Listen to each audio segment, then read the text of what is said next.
Isang kadudadudang hakbang na naman mga kababayan ang ginawa ngayon sa gobyerno. Naumani ito ngayon ng batiko sa mga iilang political analyst, experts, at even in social media mga kababayan.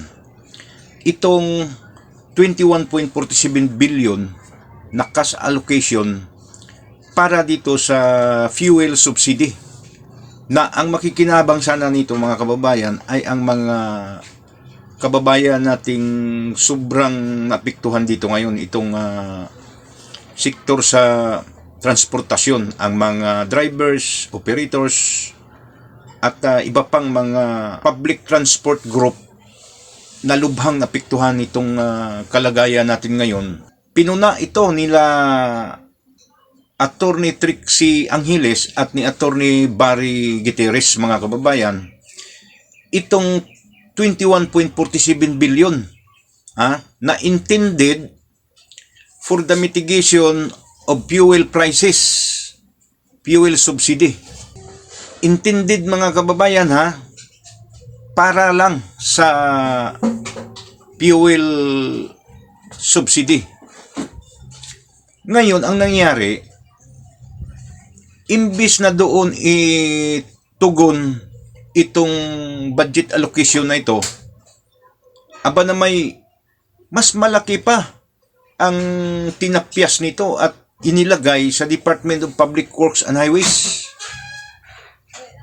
kung saan binigyan ng 18.65 billion ang DPWH compare to the most priority fund allocation na fuel subsidy na 2.49 billion lang. Mantakin mo yan mga kababayan. Kung paano nila ito hinahanapan ng paraan talaga na makaremedyo talaga. Alam naman natin na hindi na tayo allergy sa DPWH . So kung doon ilalagay itong 18.65 billion, alam na natin. Ayon pa sa Department of Budget and Management, ipinagtanggol nila itong hakbang na ito sa gobyerno. Ayon pa sa DBM, ang 324.36 million nito ay pambayad pambayad sa mga ongoing infrastructure projects at saka yung mga natapos na ng mga proyekto na hindi pa nabayaran, to settle the obligation Ano bang nangyari na imbis na yung fuel crisis at saka yung fuel subsidy sa mga kababayan nating lubos na napiktuhan dito, mas malaki pa ang binigay sa DPWH mga kababayan. Pabirong banat ni Attorney Trixie mga kababayan, ayon pa kay Attorney Angeles, hindi kaya continuity sa impeachment ito? May punto si Attorney Trixie mga kababayan, kasi nangalap yan sila ngayon. Ng pundo para punduhan itong conviction of the impeachment of Vice President Sara mga kababayan. Biruin mo yan, ilan yung congressman ang kailangan nila? 106 congressmen Kailangan talaga nila ng yan, kamay na ginto, hindi kamay na bakal kamay na ginto. Kasi bubuhusan talaga nila ng pundo yan.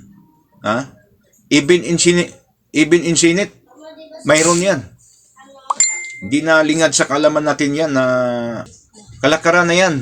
Pag ganitong mga pagkakataon na may opisyal tayo na haharap sa impeachment trial, hindi na lingad sa kaalaman natin yan. Noong una pa yan, panahon ni Ira, panahon ni Corona, na mayroon talagang sobre-sobre dyan.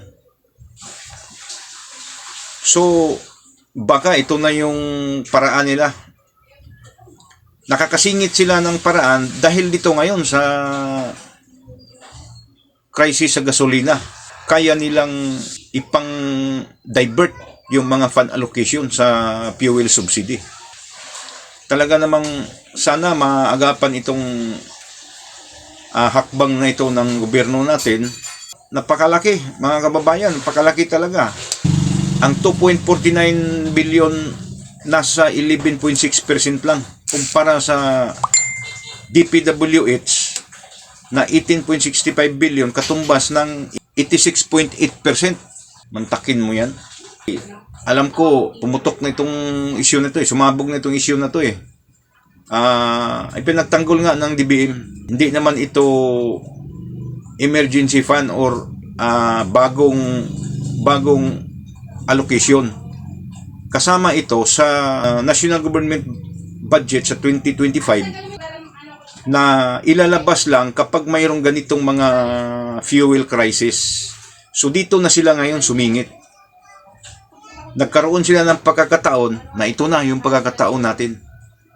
Hatakin natin itong pundo na ito at bigyan na natin ng kunti yung fuel subsidy. Dito natin ibuo sa DPWH ang marami.